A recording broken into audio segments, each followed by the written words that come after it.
Less than 24 hours after a rare winter storm shut down the Mole City, Cameron Indoor and Duke University glistening like it always is. Tonight, Friday night duels have arrived for the regular season finale.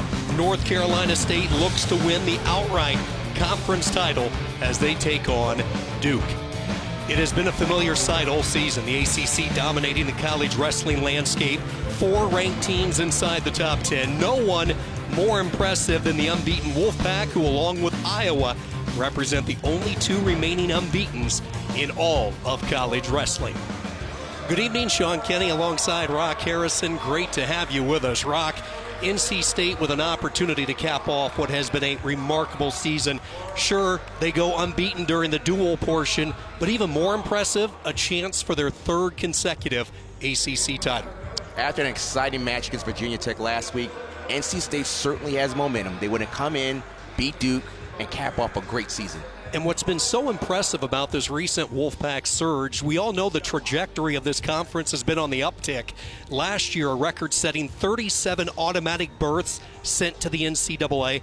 There's no reason to believe it won't be a high number once again in a couple of weeks. The ACC has been dominant, and they have 4 individuals who can legitimately win the national championships in Minneapolis in March. And when that calendar flips to March, that means one thing: the ACC Wrestling Championship this year heading to the Steel City. The most dominant wrestler in the NCAA. Suited and booted, I'm ready for war. Put the pedal to the floor. What a athlete, what a great champion. Back down. When it's go time, I waste no time. Tell them go and cut the cord. And they just keep telling me more. They've been visualizing this moment all season long and beyond. Duke will give up 2 forfeits tonight. The first one at 125, where North Carolina State's Jacob Camacho, the good-looking redshirt freshman, fresh off that impressive win against Joey Prada last week. Camacho to give the Wolfpack an early 6 in this regular season finale between NC State and Duke. Both these coaches took over these programs 8 years ago. Both pipelines run deep into Stillwater. For Pat Papalizio, he wrestled for John Smith. He was a 3-time All-American for the Cowboys. While on the opposite side for Glenn Lanham and the Duke Blue Devils, Lanham was actually a teammate of head coach John Smith back during the Cowboy dominance. So Papalizio, year number 8. Lanham also in his 8th year. And this has been a tough year for Glenn Lanham, but make no mistake about it, they had a feeling this was the type of season that they were going to be faced with when the Fine Silver brothers decided to redshirt. Caden Russell utilized his Olympic redshirt. So he was bracing for a youth movement this year, and they're just re-bracing for next year now. And what makes Glenn a great coach is that he has a vision. And even though things look a little challenging right now, there is a vision.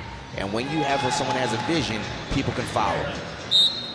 So we go to 133. Jarrett Trombley, the redshirt freshman, he's a Michigan native, matched up against Harrison Campbell, the junior for Duke. Campbell comes in 2-20 on the year. Trombley on the record of 17-7, and he had that stirring win last week against Girardi of Virginia Tech in a similar type move where he took Girardi to his back. He does the same here with Campbell. Good underhook, over and under. Came in and tossed him. Didn't get any back points, but he's going out there trying to duplicate what he did last week and getting a fall. Trombley, one of those competitors who each week just seems to be getting more and more confidence built. Switches to that front headlock, trying to spin his way around, driving the front head of Campbell down. Good job by Harrison Campbell to fend it off. That front headlock that he had when he tied the head and wrapped the arm around, that was similar to what he did last week. Well, actually identical to what he did last week against Colin Girardi. Cinched the cradle and got the fall. So it looks like Campbell has been scouting that front headlock position to a cradle.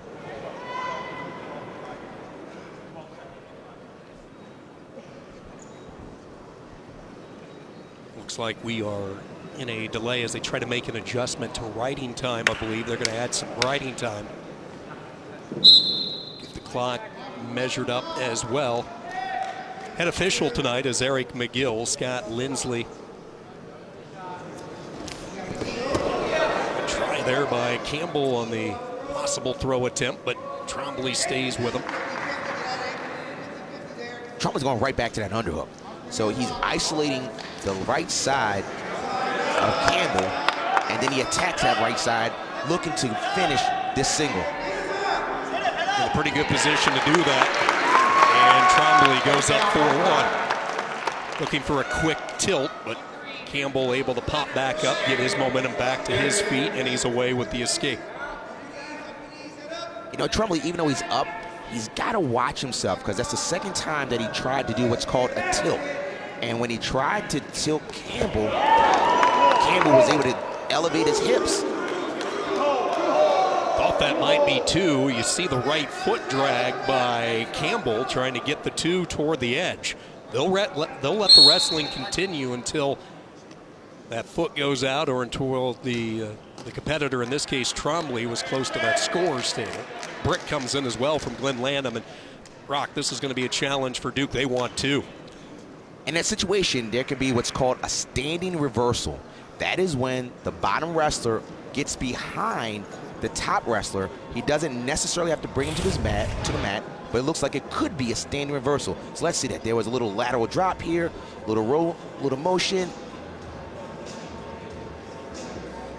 What do you think? So when you have the standing reversal, what are you looking for to establish that call? Well, first of all, he needs to be standing up. And when he came behind him, he got the legs, but it looks like Trombley's knees didn't touch the mat. So at that point, if anything, you would consider that as a loss of control, meaning that Trombley doesn't have control, and the official can award 1 point as an escape or a loss of control. But in that scenario, I don't believe that it was a standing reversal, because as Campbell spun around, he did not stand. He dropped down and didn't get control.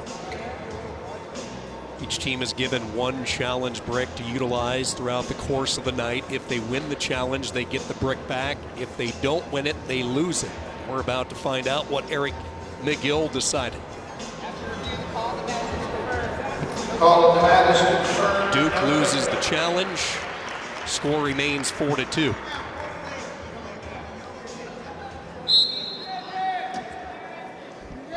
.45 seconds to go, first period. Couple of takedowns by Jared Trombley. Looks like Trombley's going right back to that underhook. Sticks it in hard, that left arm underhook for Trombley. Utilized a red shirt last year after winning 4 state championships in Michigan, Lake Fenton High School. Comes in on that leg again. Has time to work. Whizzer being applied by Campbell, trying to sneak that right elbow in as a defense mechanism. Pretty good position, though, as Trombley slips away from that. No points awarded yet. Trombley trying to get 2 toward the end, and no points given. Good job by Campbell to fend off what was a pretty deep shot. Really good job, because it looks like Trombley was about to get a takedown, but it looked like Campbell did a little dive through and kept it in a neutral position without exposing himself for a danger call. Harrison Campbell bumping up a weight from 125 a year ago. Struggled at 25 last year, finding the weight. 33 more natural for him. Tries to go with the cross body right. Has the leg in. Tripod position by Trombley.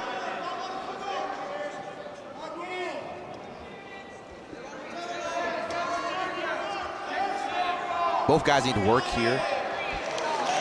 And Campbell decided to release as opposed to get a stall call. You know, Sean, when we were talking to Coach Papalizio, we said after such a high win last week against Virginia Tech, what are you doing to keep your guys excited? Because Duke certainly hasn't had the season that they wanted to. And Pop pretty much said we'll soon find out. And you wonder, Trombley, who had such a big pin last week, you know, is he going to have a letdown? But it looks like he's going back to that cradle that he had last week. He has the cradle, and he has it tight. And he has Campbell on the ropes. He's got to readjust. At this point, Campbell's shoulder is high. Trombley trying to readjust his position, knee up into the chin. And that's just too tough to hang on to. So he won't get the fall. Campbell stays off his back. He'll get the 4 near fall points, and just like that, it balloons up to 11-2. The quick escape by Campbell.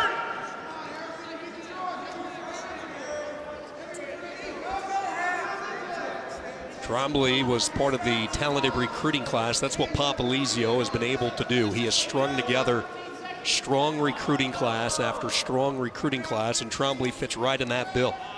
He was a perfect 59-0 his senior year, capturing a Division III state title at 130 in Michigan. In fact, he set a national record for single season takedowns with over 550. He goes right back to that underhook. And with the underhook, he snaps down and goes right to the cradle. Same thing that he did last week. Seemed like that's where he's strong.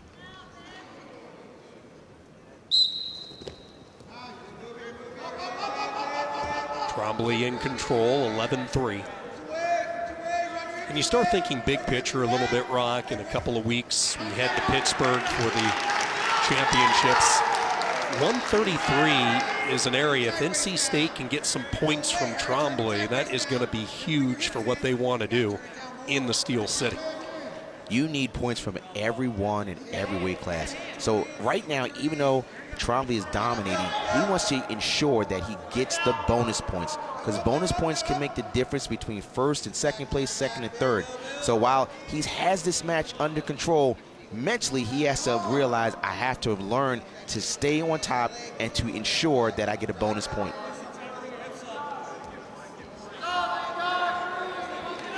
And he's doing a good job right now. He's getting the points. Had the leg trap, torqued the body back. Goes up 15-3. He's into the major decision category. If he can get one more turn, he might end this one early. Trying to get into the technical fall in wrestling. There's the major decision, which is worth 14 points. The tech fall 5, and then the fall worth 6 points. Working off the armbar series. Both guys are working hard. Working hard. Harrison Campbell is trying not to give up a technical fall, and Trombley certainly try to earn a technical fall. Technical fall is when you win by 15 points or more.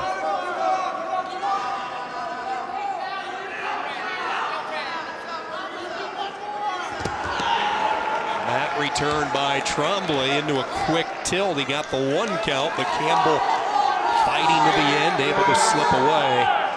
But this match belonging to the redshirt freshman, Jarrett Trombley. Trombley has won 2 straight matches after narrow losses to Pitt and North Carolina during the dual season. A 1-point win against Prada last week of Virginia Tech. And now a major decision win for Jarrett Trombley against Harrison Campbell. Shake of the hands, bonus points for the Wolfpack. NC State looking to go unbeaten. A big reason for their success has been the emergence of young talent. Jarrett Trombley, a bunch of points for the Red. They've cleared the roads around Raleigh and Durham from all that ice and snow last night. So tomorrow we'll be in Raleigh. Number 8 Florida State takes on NC State at 4 o'clock right here on ACC Network and the ESPN app. The Noles are currently tied with Duke, a half game back from Louisville for the top spot in the ACC. Glenn Lanham is always going to go down fighting for his team, and it took only a couple of bouts for him to get involved tonight. Well, he threw a brick out there to question a reversal. And then secondly, at the end of the match, he went over to the official and then asked him, in a polite way, of course, some questions about something that happened. As a result, he was warned for questioning the judgment, which is different than control of the mat. Control of the mat is when a team, a coach, or team members are a little belligerent, and if a wrestler or the official says it's been control of the mat, that's a team deduction. So this was just questioning. This was not control of the mat. 149 after the forfeit win for Tariq Wilson. It's North Carolina State up 16-0, and here comes A.J. Lighton. Lighton matched up against the true freshman, Wade Unger of Duke, and Lighton in on some early offense. Switches to a double and has the 2. I'm sure A.J. Lighton is looking to get that sour taste out of his mouth from last week's match. And so far, he's come out like he's ready to make some damage.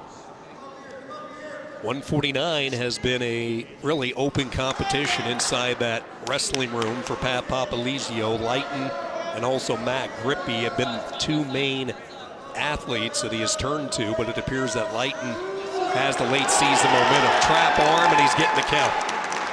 Beautiful. He saw it coming, he blocked the back of the knees, and it was legal, and he went right into a tilt position. Really good top work. And you can see the official still holding it because the top man still had the arm, and he felt that the bottom wrestler was not out of a dangerous position. But then once he released the arm, then the official waved and gave the 4-point near fall. Really good top wrestling by Lighton. We saw him working what we call that ball and chain, where that arm comes in between the legs.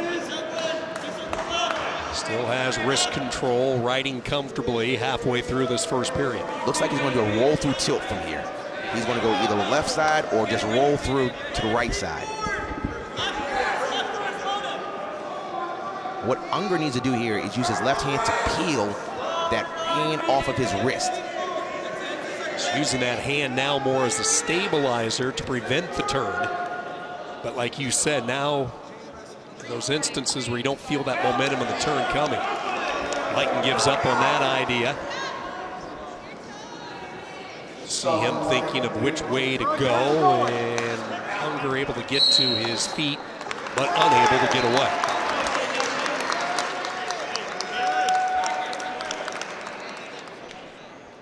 When that 4-point near fall came into being a rule several years ago, it's really changed the dynamic. When you're down by 6 points, certainly you can come back, but it's just a lot more work. And you say it's only 1 point difference, that's a lot in wrestling. Lighton, a first-year starter for the Wolfpack.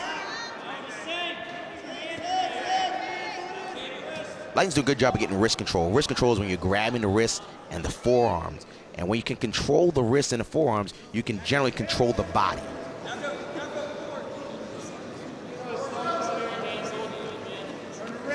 Strong grip, baseball-type grip around the right arm, the right wrist. There you saw Unger reach around, try to free it up, but when you do that, you're in a vulnerable spot to get turned. This is what's so good about this tilt, is that you can either roll through, but the guy fights, you can hook them back to the other side. So the bottom wrestler just doesn't know what to do.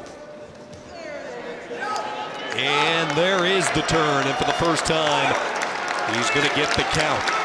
I believe he gets the full 4, and he does at the end of the period. Good patience by A.J. Lighton in the last minute 30 of that match.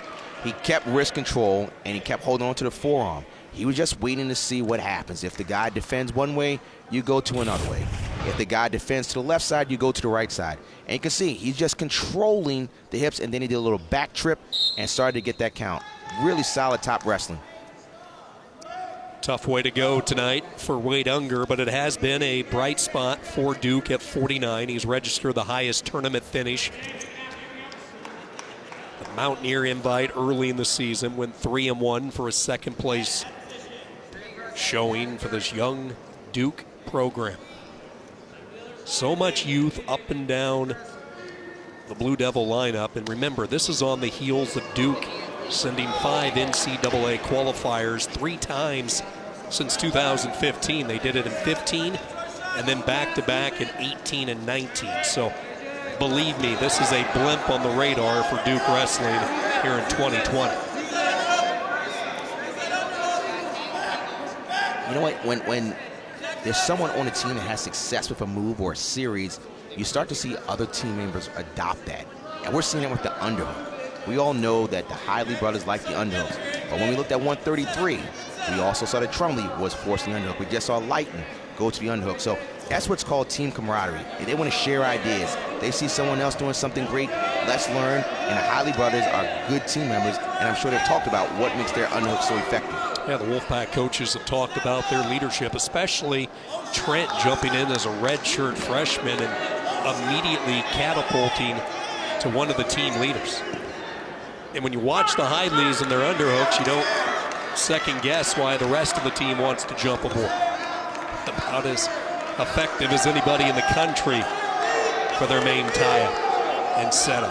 Now Unger needs to move lightning. He can't just stay lined up, but he's having a solid second period. You know, first period he had a little windfall of back points, but he's going right after Lighton.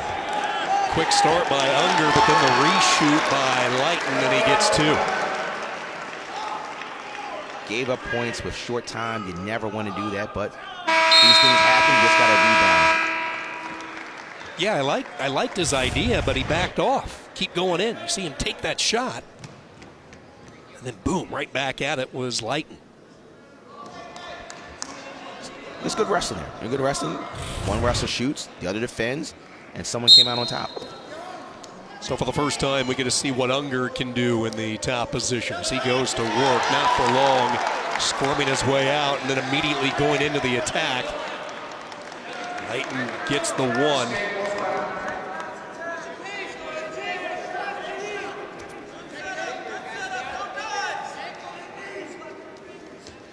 That was my horizon. It's interesting when we talked to Coach Lanham in practice. He said, move your hands, move your hands. You don't want to leave your hands just on your opponent. You want to move the hands. Great snap down there.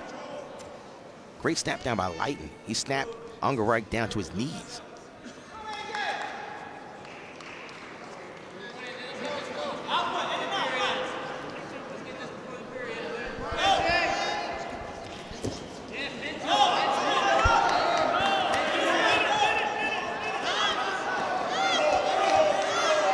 Good opportunity here for Unger, but even better scramble by Lighton. Chess match going on right here. Lighton wants to get the tech fall. Unger wants to hold it to a regular decision.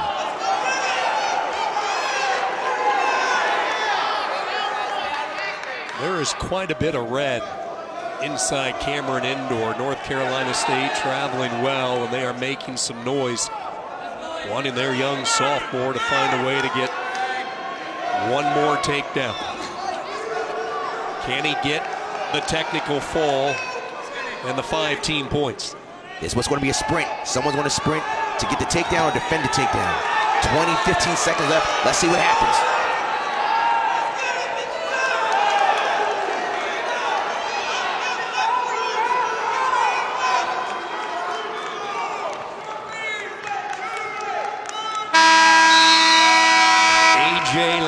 With North Carolina State's second major decision. So a couple of forfeits, 2 major decisions through the first 4 weights, and it's all Wolfpack. Hayden Hidley getting ready to come up. He made national news with a tweet. We'll talk more about that when we return. 2-time All-American Hayden Hidley speaks. Wolfpack Nation certainly listens, and this tweet caught the attention of a lot of college wrestling fans. Hayden tweeted after the big win against Virginia Tech. He says, I believe there has to be a way to form a dual national championship. Our resume is good enough to square off against Big Ten's best. We've been an incredible dual team the last 5 years and should be able to put it on the line. What's the harm in finding out where we stand? So Rock, give us the pros and the cons of possibly having a return to the dual national championships. Well, Sean, the obvious pro is that you will have a clear-cut dual meet champion. Just like in the ACC, we could have a dual meet champion today straight up if NC State wins. So if you have a national duel, you have a dual meet champion. And it brings a lot of fans out. You get a lot of fans to come to dual meets. We had 4,400 when NC State wrestled UNC. Then you had Iowa had 16,000, Penn State to get 16,000. You get a lot of people there for dual meets. So those are pros, but the cons. The question is, what's the benefit? There's no reason to have another match if someone can get injured, and the real national champion is when you go to the national championship in March. Also, people can get injured. So if you have a dual meet championship, someone gets injured, and you're not even getting any benefit, why put your wrestlers in a position to get injured when you're really not getting anything from it? So the timing has always been the big problem. The coaches debated this for so many years. when do you host or have these national duels, obviously with the attention on the NCAA individual championships? Where do you host it? Who hosts it? Does that conflict with basketball and other sports? So there's a lot of logistics there, but one of the things that I think has been clear is that dual meets bring excitement. We saw that last week. They are very exciting when it comes to dual meets. But the question is, if there's no benefit, why even do it? And it really is a mixed bag when you talk to coaches across the country. I was just in Stillwater last weekend. John Smith says the duels are the most important part during the course of the regular season for him because Gallagher-Iba's rocking. You know, he realizes the values of the duels during the course of the year. And that's when you have recruits to come by too, doing dual meets. You get to see the fan base. You get to see who's there, who's good. It's really helpful, but if there is no benefit, and there's a fall by Hayden Hidley. So working light, takes down, turns, Rosie armbar, gets a fall, and still undefeated in the ACC competition. This guy is on a mission, not just to win the ACC championship, but he's on a mission to win the NCAA championship. Wow, he's impressive. He remains perfect against ACC competitors. He needed just a little bit of time tonight. A familiar sight for the Wolfpack the past 3 years. Hayden Hidley heading to Pittsburgh. All engines moving forward.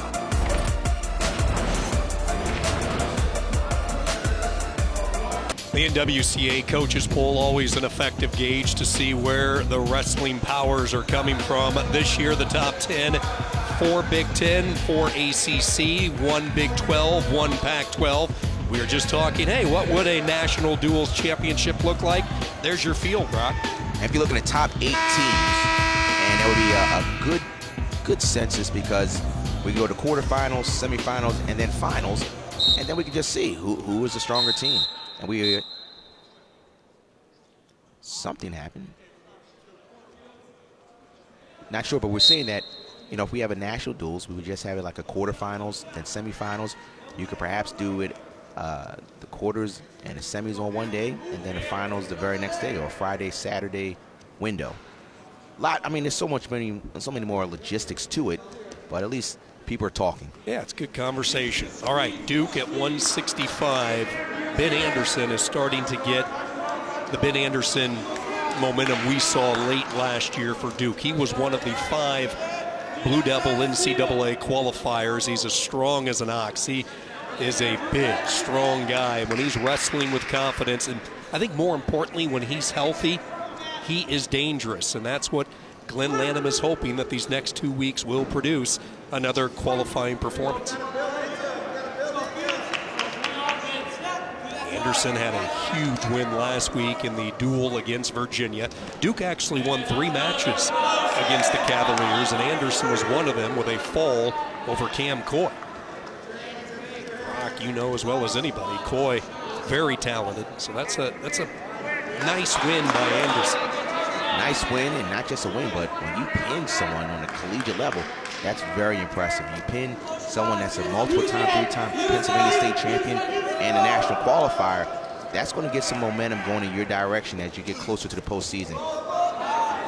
NC State giving some other guys opportunities tonight. In fact, the Bullard brothers will not be in singlet tonight.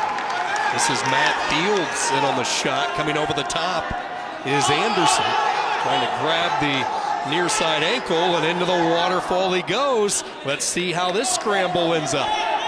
Looks like he's going to hold the ankles, and what Fields should be doing right now is keeping his laces flat to the mat so that Anderson can't grab the ankle. But he's got to keep moving. If he doesn't, well, we got a stalemate.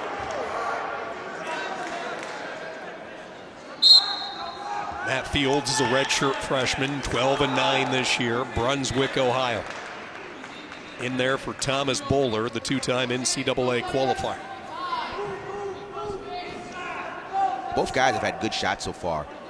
When I say good shots, Matt Fields took a shot and got to the legs, was in a waterfall situation, and Ben Anderson has been able to control the elbows and shoot what's called a high C to the right leg of Fields. Tried it again.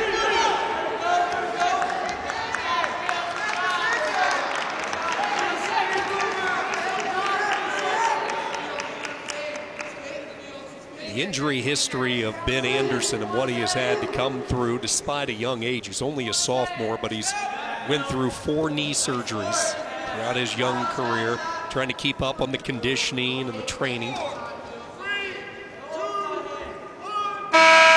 a Utah State champion all 4 years, wrestling for Pleasant Grove, and back-to-back years for the Blue Devils, sending 5 to nationals. Josh and Matt Feinsilver both utilizing their red shirt. Mitch and Zach Feinsilver graduated. So in the end, all of a sudden, a crowded wrestling room, and you have the young sophomore Ben Anderson for Glenn Lanham hoping to keep the torch lit. And that's why Coach Lanham is excited about the future at Duke. They have a great recruiting class coming in. They have guys coming off a red shirt. They will return, and they will be competitive like they have been for years in the past.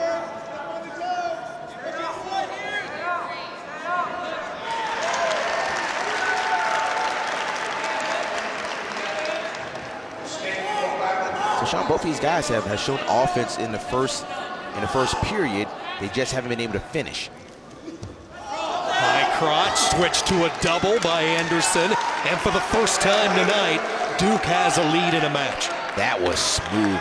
Lefty high crotch, came around, finished with a double. You start with one leg, get 2 legs, and you get control. Now he's got the double boots in and trying to put some pressure on the shoulders and the back of Fields. Yeah, driving that elbow, and when Anderson sticks that elbow in the back of your neck, those powerful arms, you're going to feel it. That's not a pleasant sensation underneath.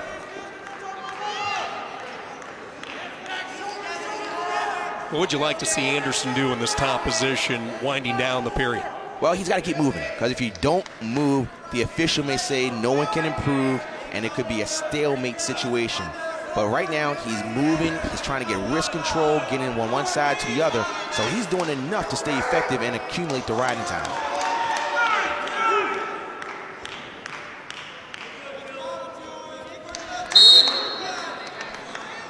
The official called a stalemate, says that no one can improve from there. And so this was very helpful to Fields because now he has a fresh start.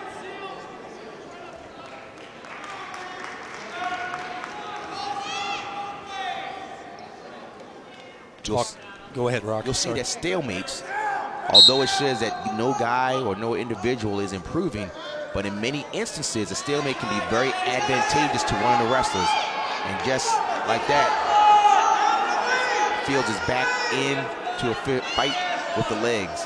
I was just going to say, short time wrestling really important for Fields to keep that leg from getting in, and he could not do it. Right off the whistle, it was Anderson sticking that big foot in. So what was so good about this? It was a smooth high C, got one leg, cut the corner. That is textbook. That is a great shot, finish, and went right to an armbar. Fields not wanting to mess with riding Anderson, so he cuts him 3-1. Ben Anderson on top.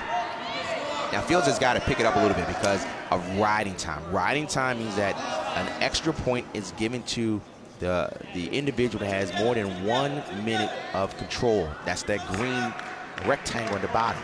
So in essence, Fields has to eliminate 36 seconds and take down Anderson. The psyche and the mentality of Ben Anderson is so important. Last year, when you look at his run, he entered the ACCs on a 7-match losing skid. And then in one day, he got hot. Then he continued that in Pittsburgh at the NCAAs. He picked up a fall at Nationals. So he's that dangerous. Stall call tag to Fields. And then Anderson, like we see so many times in this sport, comes right in for the 2. He earned a stall call, defended the shot, did what's called chasing and following and getting behind, got the takedown, and he's looking really solid and trying to get Duke on the board.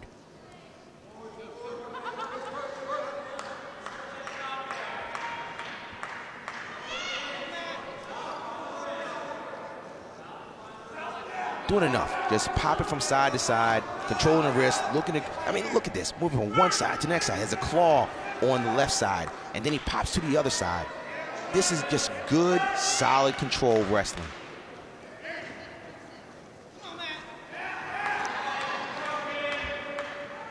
Ben Anderson showing us some of his strength. He won a Utah State powerlifting championship during his high school career. And unlike last year, to close out the regular season, he has some momentum back. Lynn Lanham talked about he wants to see the swagger back in the steps of Ben Anderson as he heads to the ACCs in a couple of weeks. And I don't know, Rock, it looks like that swagger might be back for the young sophomore from Pleasant Grove. Beautiful high crotch, fights it, gets the takedown, and puts Duke on the board.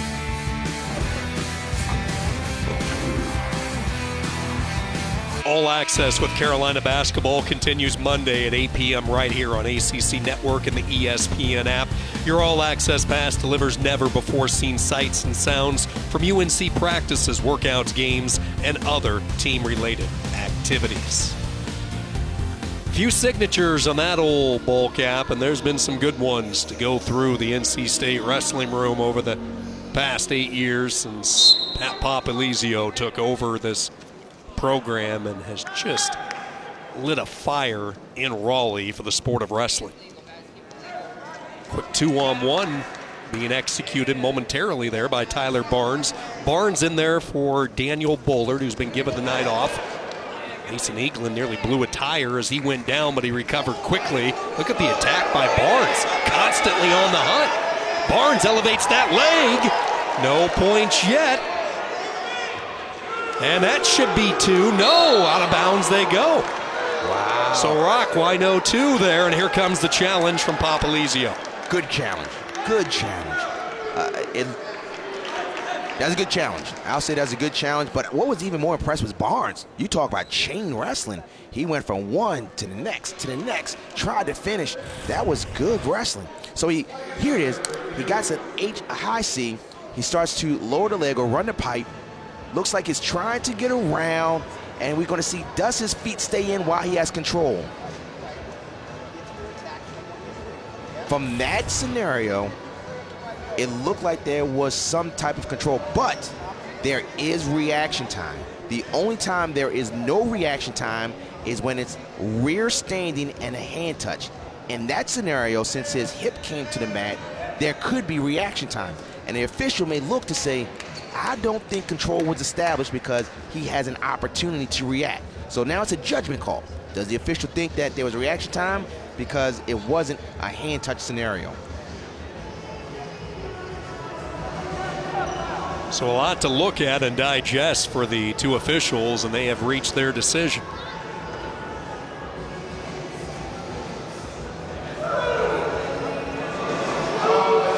No points. Each team has lost their challenge. Apparently, and evidently, the official believed that control was not established. But one thing that doesn't matter, doesn't stop Barnes' motor. He's still coming. You aren't kidding. He has just come out flying. Barnes, 16-9 this year out of Rock City Falls, New York. You know, and this is what you do. When you get an opportunity to wrestle, you want to show your coach that you will perform. You're not going to go tentative. You're going to go out there and create environments and situations to score. And Barnes is doing that. He's saying, Coach, you give me a shot, I'm going to keep coming.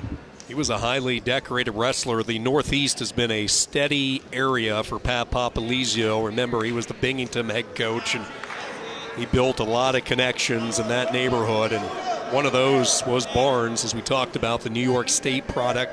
Had a stretch where he won 87 straight matches in high school, over 220 career wins. You know what? I'd be a little intimidated if I wrestled someone that has a Grim Reaper on their left calf.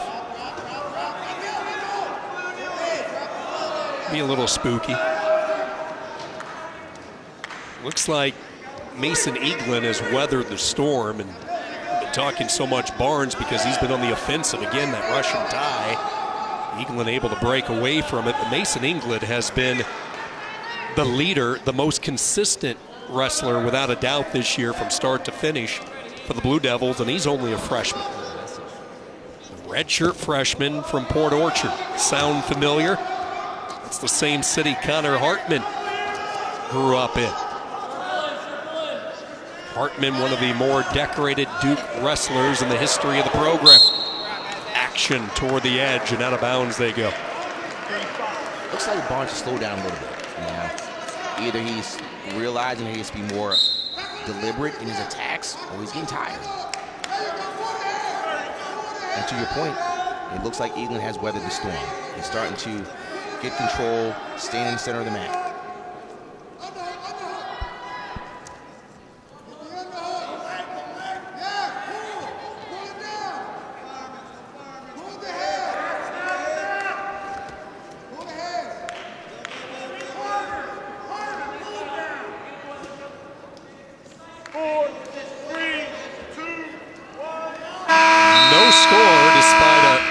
Flurry of activity from Tyler Barnes, and there is Mason Eaglin, Port Orchard, Washington.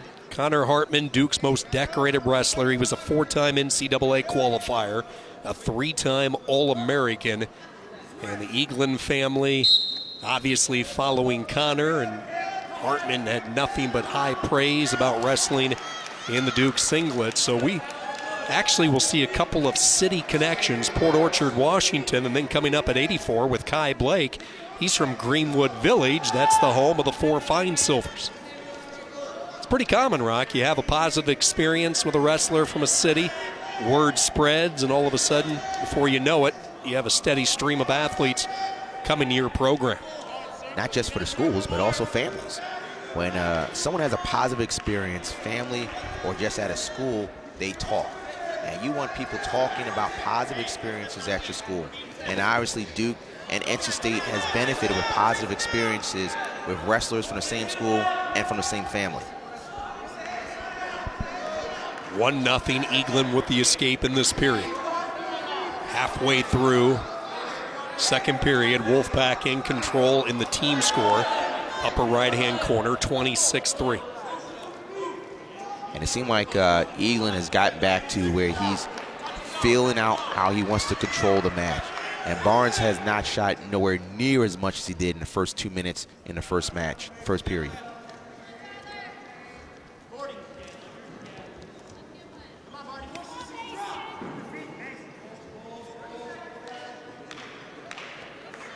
One thing we really haven't seen from Eaglin yet is offense, and just as I say that, he fires in low. He was just picking his moment. Scramble as Barnes tries to recover. Now you got to get height here. Well, that's what Eaglin was able to do. So there's that offense. He was just patient, waiting for his opportunity, and see if he can ride out the final 8 seconds. It's going to have to come on a fresh start into the center.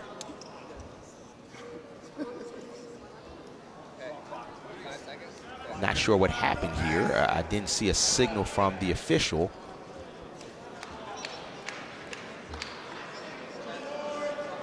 But you're right, it's a restart nonetheless.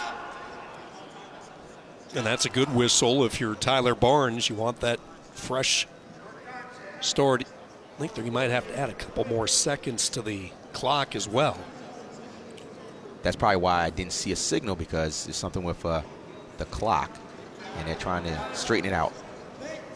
They actually only add an additional second. So now a whistle, but not the explosive start underneath by Barnes. And Eaglin will ride to the third period, leading 3-0. Well, we're going to see right here. Now, we saw that Barnes had a straight, aggressive first period, and he's started to slow down a little bit. So let's see if Eaglin will keep the pressure on him, and if Barnes can find that energy that he did in the first period.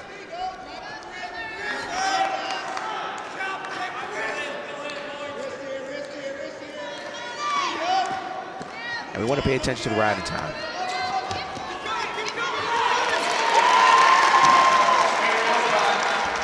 One takedown match. Let's see what happens. Let's see if Barnes can find that fire, or is Eaglin going to keep firing through? Nice double. Going right back to it. Didn't give chance for Barnes to even catch his breath. Did you see how low he was? A submarine double by Eaglin launching. Mason Eaglin, one of the captains, despite being a freshman, has had to mature a lot quicker than other freshmen across the country. And when you said the great word, you said maturity. Maturity says, I've weathered the storm. I know what it's like. When you first come to the college wrestling world, you don't know how to weather a storm. But the more you wrestle, the more battles you've been in, you understand that I want to stick to my position, keep a good stance, and then keep working to the point he earned a stall call against Barnes. He's really turning it on for the home crowd here.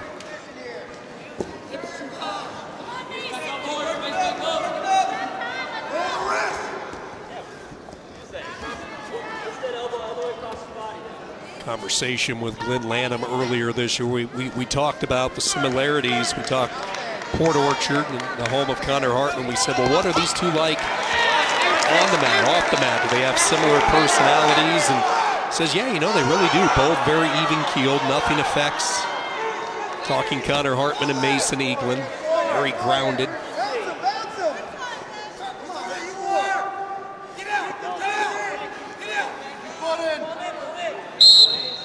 And that even keel approach by Eaglin, despite a frenzied attack off the whistle early in this one by Barnes, never rattled him. Barnes off the whistle here, able to get in deep on a low shot, but it won't be enough. And the Duke Blue Devils have picked up back-to-back wins like they did a week ago. And Glenn Lanham talked about the fight. I want to see some fight from our guys. The redshirt freshman certainly did that. 74-pounder lowers the shot, drives through, and gets the takedown. Duke has a little momentum. Come on back and see us. See what happens next. With the NCAA championships less than a month away, some of the news and notes from across the country. Two unbeatens. The one team we're watching here tonight, NC State, the other in the Midwest. Top-ranked Iowa looking to go perfect as they welcome John Smith and ninth-ranked Oklahoma State. Speaking of unbeaten, the number one heavyweight is Gable Stevenson of Minnesota. The Gophers hosting Nebraska as we speak over on ESPNU. But the biggest news of the day, two-time NCAA champion Zahid Valencia has been suspended indefinitely. A statement from the Arizona State Athletic Department making that announcement earlier today. Valencia reportedly failed a drug test on January 18th at an international meet in Rome. Sources report that Valencia tested positive for a recreational drug, not a performance-enhancing drug. So Valencia bumping up a weight to 184. That obviously impacts the rest of the field, in particular Trent Hidley. And now the redshirt freshman going to work. But Rock, with the Valencia news, and we don't know where that's going to go, but you start to look at an NCAA field with him and an NCAA field without him, and that's going to impact a couple of our ACC wrestlers possibly.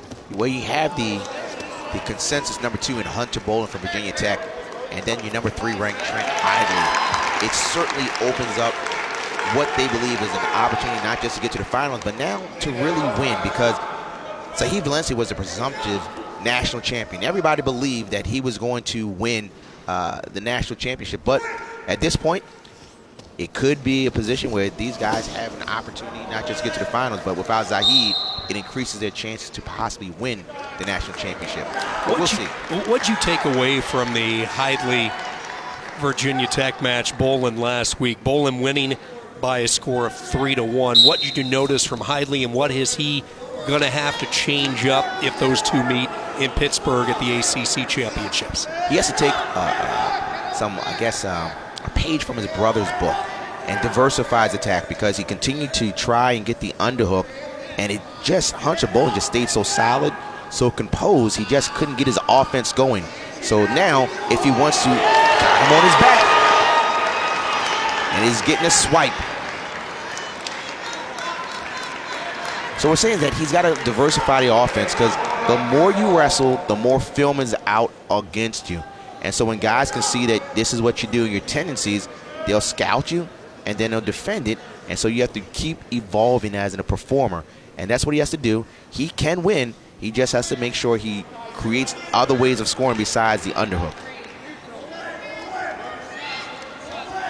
You look at the 3 losses this year for Hidley in his redshirt freshman campaign. One of those losses was to Valencia, and it was the championship in Vegas at the Keene Invitational. Valencia won by major decision, 12-4. He also lost to Lou Deprez of Binghamton, who's ranked number 6. And then last Friday night, the tight one to Bowling. You know what, Sean? Not just on an individual basis that Zahid Valencia's situation can affect individual wrestlers, but certainly from a team race.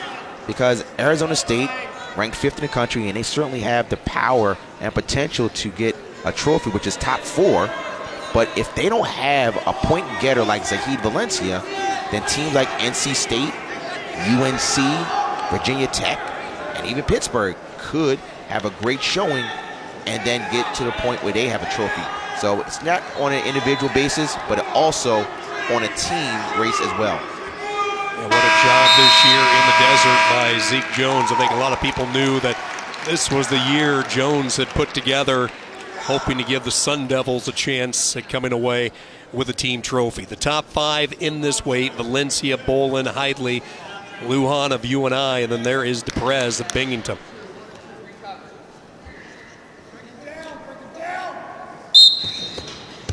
Interesting on Trent Hiley position. He was looking behind to see where Blake would line up. And when he does that, it looks like he's going to turn right into. Good shot by Blake. That was a clean high C. But good defense by Hiley to defend it, but really clean shot.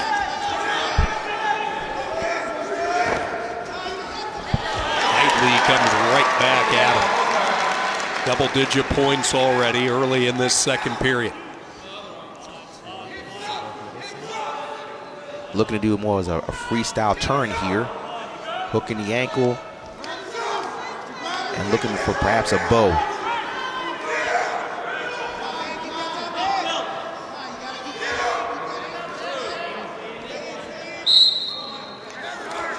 I was really impressed with Blake's shot there. He just couldn't finish it, but he got in deep.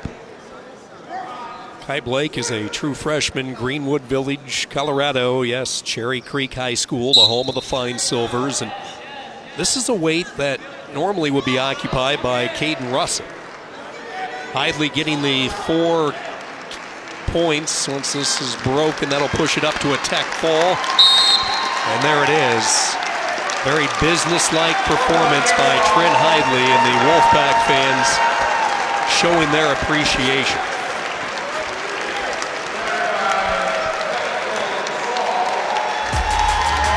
Great job by Trent Hidley. Workman-like performance. Got the fans on their feet at Duke. Really good shot. Effort by Kai to keep fighting, but it was just overpowered by Trent Hidley, who was having a dominant redshirt freshman season, getting the tech fall and putting NC State back on top. Tonight at 9 p.m., the Follically Challenge. Jay Billis, LaFonso Ellis, and Seth Greenberg host Bald Men on campus. The Bald Men preview the weekend's ACC slate of games and have the latest news from around the conference.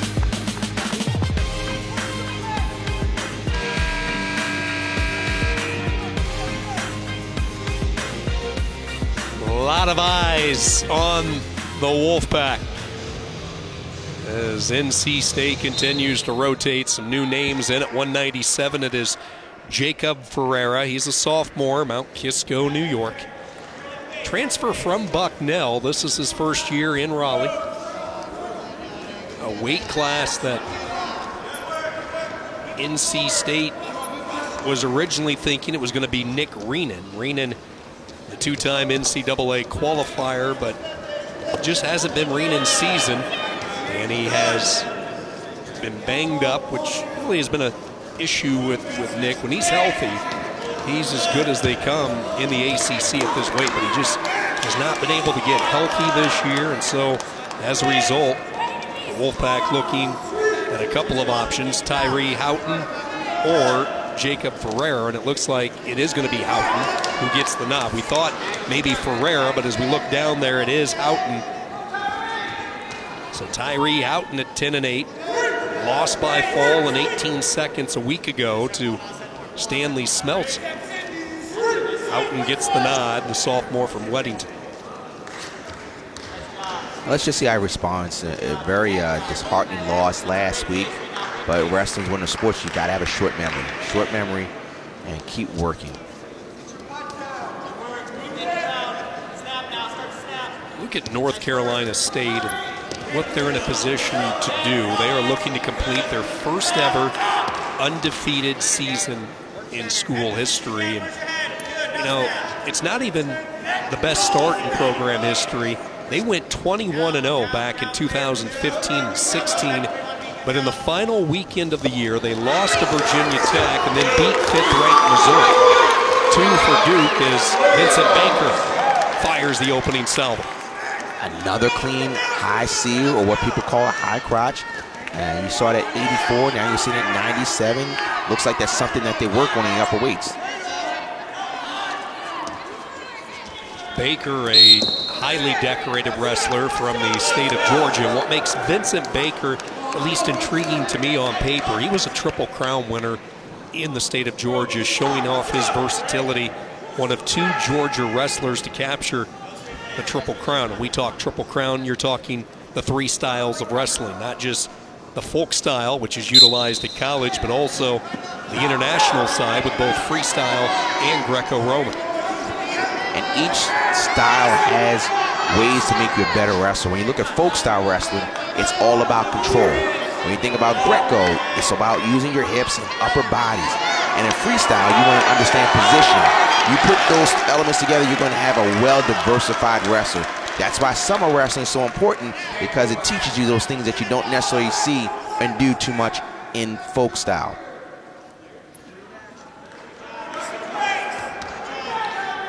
Forehead to forehead, Houghton giving a chug on the 2 arms. He had the wrist, comes in, caught by Baker. Baker trying to slip the right arm in on a possible underhook, but doesn't have a lot of leverage to work with that. The period ends. As I said before, just like at 84, Baker goes in with a high, went to a double, and then he went, lowered the hips, or what's called running the pipe, and was looking for back points right there. Good clean wrestling from his feet.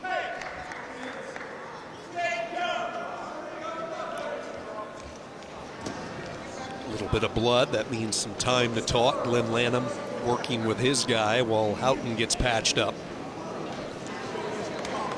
And in college, when someone bleeds, it's unlimited time. It's to the discretion of the officials. In high school, it's 5 minutes, but in college, it's you can go on and go on and go on. And in my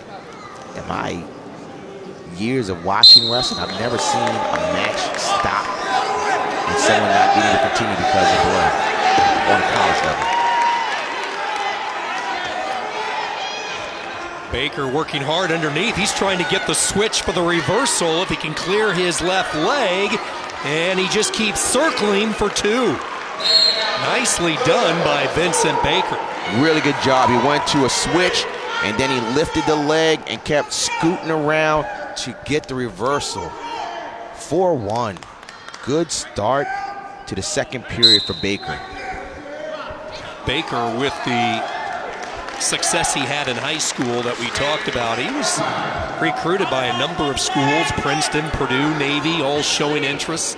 Bucknell, Columbia. He's a very bright young man, and he's showing off his offense now. He has it all working. 2 more toward the edge of the mat. He is showing off right here. He's just going at it, and he's finishing. It looks like he's just ready.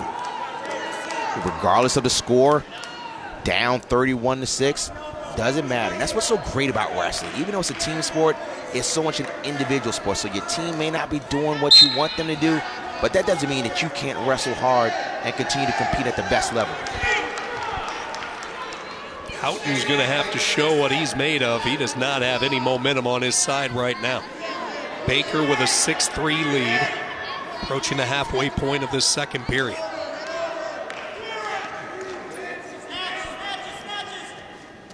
Now, Hart has to be careful. He's shot a few times a double, but he's kept his head up. And if he keeps his head up, Baker could throw a headlock or pancake, but he just got to make sure he still creates some opportunities to shoot. So he's just got to move a little bit. He's still just staying straight up.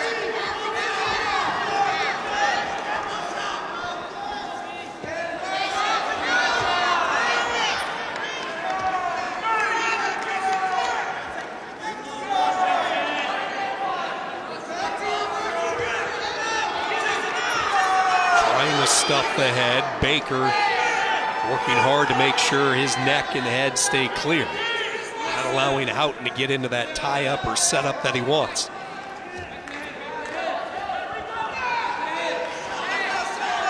This is going to be a pretty fun third period. Oh, you're right about that.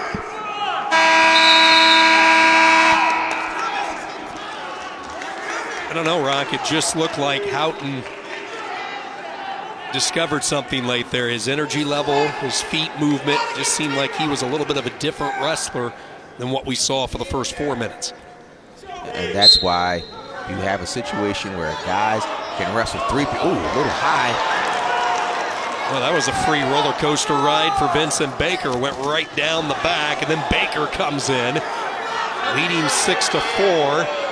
He has Houghton in a sit position, trying to split the legs. Split the legs again and got to get to height. You can't stay on the mat. So at this point, the wrestler with the height is going to win. But Baker's holding on to that ankle for dear life. Good scramble, good wrestling right here. An action call by the official on their feet. Sean, you're right. We got a good third period here. And I think this Wolfpack crowd, Pat Papalizio, who's on the edge of the mat, I think they're sensing what we did, that Houghton seems to be re-energized, and he is the one coming in, and maybe Baker a little bit on his heels now. Baker's got to lift the hip and try to lace the ankle or hook the ankle and get behind. But right now, looks like Houghton with the takedown. Oh, we got a tied match. Third period, 1 minute left. This is good wrestling. Riding time is not a factor.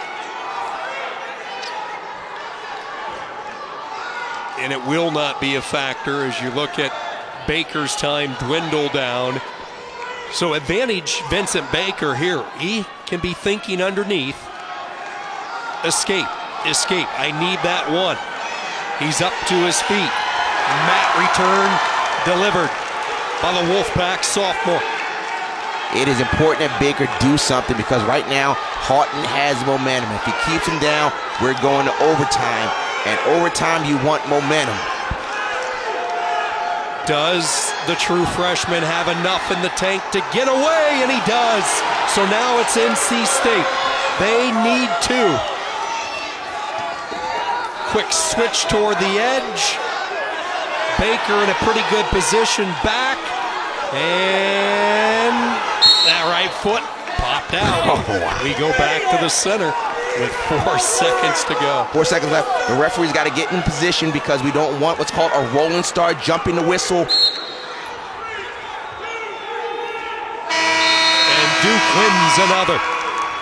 For the second straight duel, the Blue Devils pick up their third win. Glenn Lanham, calm and composed, but I bet on the inside he is a little excited from what he just saw. A strong start, and Baker had just enough in the tank to hang on.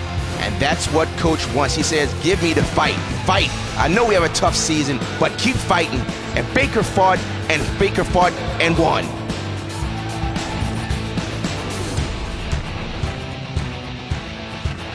For the third consecutive year, the trophy is heading back to Raleigh. Only this year, it is NC State's outright. They are not sharing it.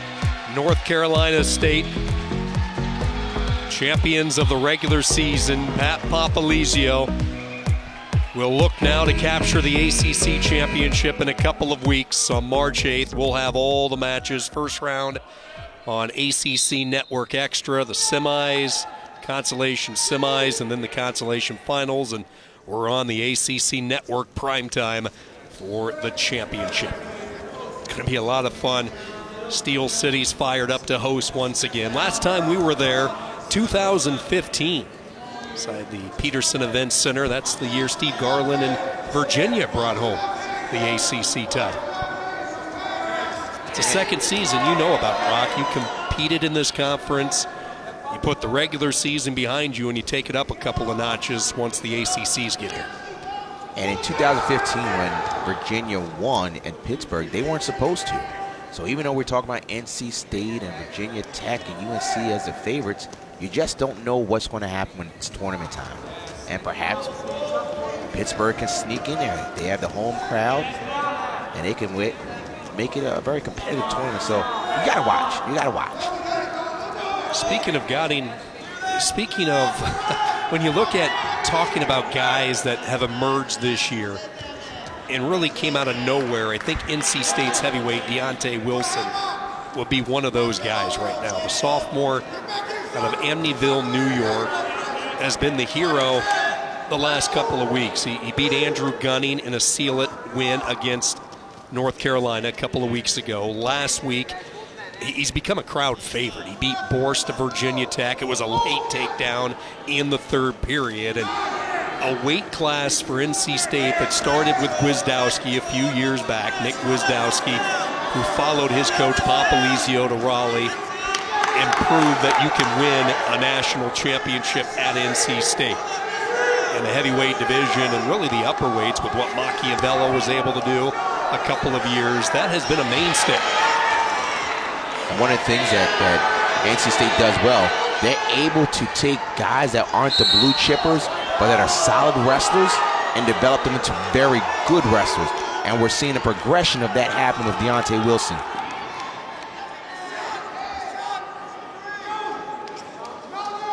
He was his high school's first state champion his senior year.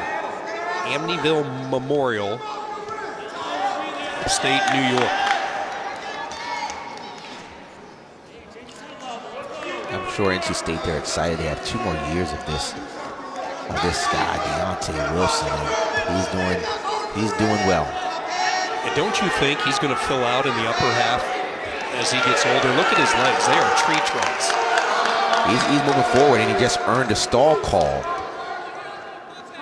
He's pushing the pace on Jonah Niesenbaum. Niesenbaum's a true freshman from Allentown.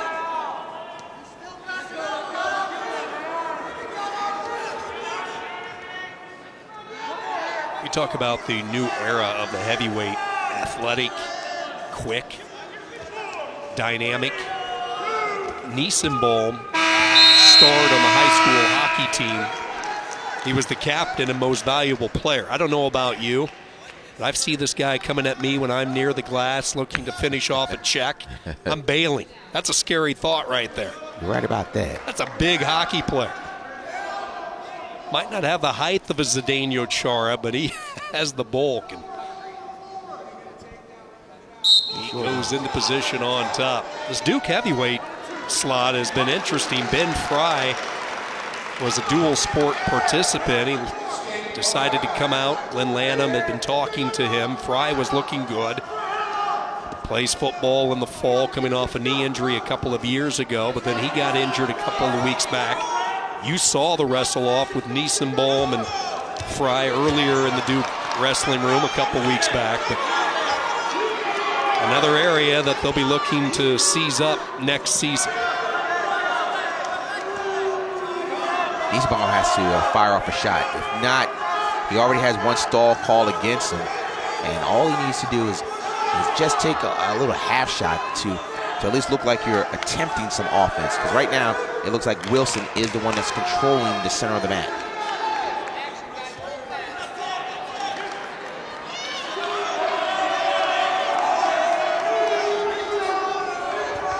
But one of the things that you have to there's a stall call, 1 point for Wilson.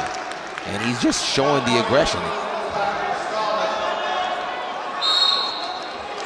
And he got another stall call for the back out. So now it's 2-1 for 2-0. The next time, if there is another stall call, it will be worth 2. That was one of the rule changes coming in to this season. You are verbally warned. The next 2 times, it's a point like we've seen. The next time, it's 2. It's actually 3-0. So a 3-0 lead for Deontay Wilson, the sophomore, late in this second period.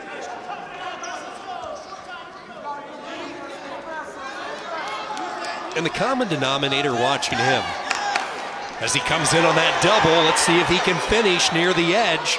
Short time wrestling, trying to get a lift, and he gets the 2! Oh, Oh, my! Edge of the mat wrestling right there. He gets in, gets his hips low, and pops his hip and gets around to looks like a takedown. However, the officials want to confirm that the takedown was there. So while they awarded the takedown, they're going to look to see if, in fact, time had not expired by the time control was established with the takedown. And that's what was so impressive about what we just saw. He did that in a lightning blast 4-second sequence where he lifted a 235-pound man, brought him back to the mat in 4 seconds. The power and the explosion that has Pat Popolizio pretty excited about his heavyweight. And moreover, he kept wrestling. He didn't say it's just the end of the period, let me start fresh in the third period. He kept wrestling, and that's what you want, not just from a heavyweight, but from all your wrestlers. So even if he doesn't get the takedown, that's just a good sign that my heavyweight is going to keep fighting. And he's going to need that fight when he gets to the ACC championships and you wrestle someone like Demetrius from Pitt. And going back to my point, the common denominator with Wilson, he has been tough to score on these last couple of weeks. Decision reached, and I thought this was going to stick, and it does. 2 points. He gave up just the 2 to Gunning, only gave up the escape to Boris last week, so wrestlers in the ACC having a tough time figuring out his armor right now. And one of the things that he does well is when you shoot in on Deontay Wilson, he's very good at what's called a go-behind. Well, literally, you start in front of the person and you go behind them. So you have to be careful shooting in on Deontay.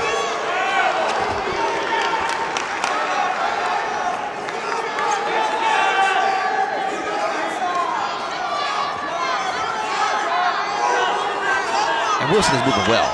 I mean, he's getting on one side, the other side, and accumulating a riding time. And as we talked about this earlier, that these matches mean something, not just because they want to win the Durham championship, but you got to know how to close out a match. Close out a match for the ACC tournament, close out a match for the NCAA championships. So you want to make sure that your body and your mind is prepared for those mentally tough matches and closing it out on top.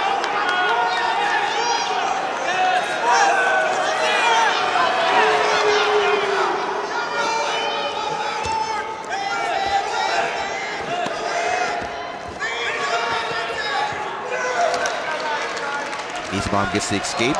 Let's see if he can create some offense as this third period winds down. Tried to change levels.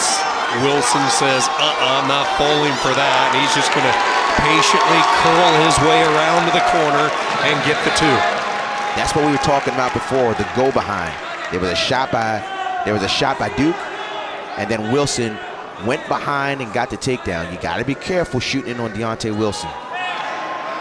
Big, powerful hands wrapped around the wrist. He had the baseball grip underneath with Niesenbaum. Still has the wrist there. Niesenbaum able to clear them out. He will ride this out. And Deontay Wilson going to be a wreck. He is going to be somebody you have to be ready to reckon with at Pitt, because he is bringing it all. And you mentioned the talented Panther heavyweight, Demetrius Thomas. That could be a potential showdown with those 2. And with that win, North Carolina State, for the first time ever, completes an undefeated dual season. Congratulations to Pat Popolizio and this staff. Program that started back in 1925. Plenty to smile if you're in Raleigh. We'll hear from Coach Popolizio when we return. NC State rolls by Duke.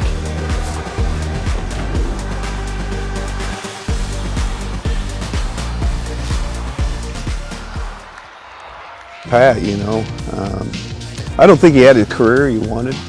I think he recognized as an athlete, maybe he had too many things that he worried about. But in the end, I think that's all just kind of helped him mature as a coach, just really become who he wants to become.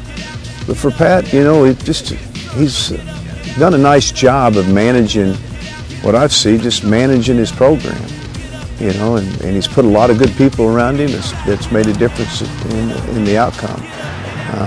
You know, he's built something that wasn't there before. I shouldn't say it wasn't there before. I'd just say it wasn't like it is now.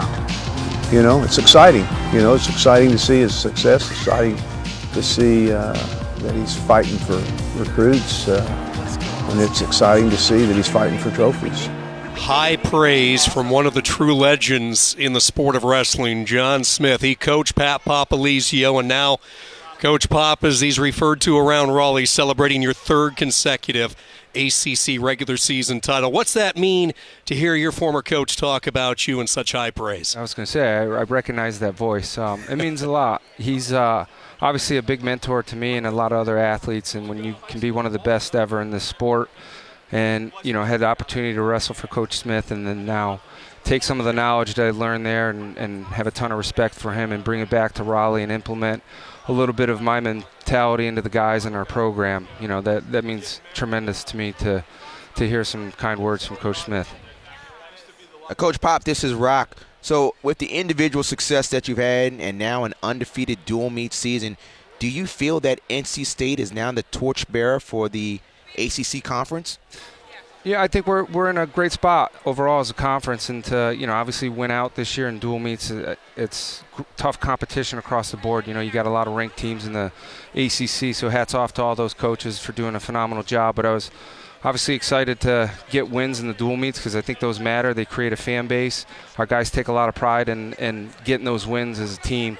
So I think that's shown over the last several weeks, and to close it out tonight with another win is just a great way to close the dual meet season going into postseason here at ACCs and NCAs. Real quickly, Coach, let's talk about the postseason. What's your approach the next 2 weeks as you gear up for the trip into Pittsburgh? Yeah, it's about peaking at this time. I was, you know, impressed with the majority of our guys, where they're at in conditioning and aggressive wrestling, attacking the things that we've been working on in the practice room, and now it's full go for these guys to make that next jump as far as individuals, what they need technique-wise, but most importantly, getting everybody 100% healthy. And then peaking is obviously a huge part of who's going to be successful at the national tournament. You know, you're going to have your guys that are just going to go there and perform, but then you've got guys that might be right on the cusp of breaking through, and we got to make sure our guys are ready to do that this year. Good luck in the next couple of weeks. We're looking forward to the ACC championships at Pitt. Thanks. Appreciate it, guys. NC State 34, Duke 9. For Rock Harrison, our entire Friday Night Duels crew, I'm Sean Kenny saying so long from Durham. ACC Traditions Ball Men on Campus coming up.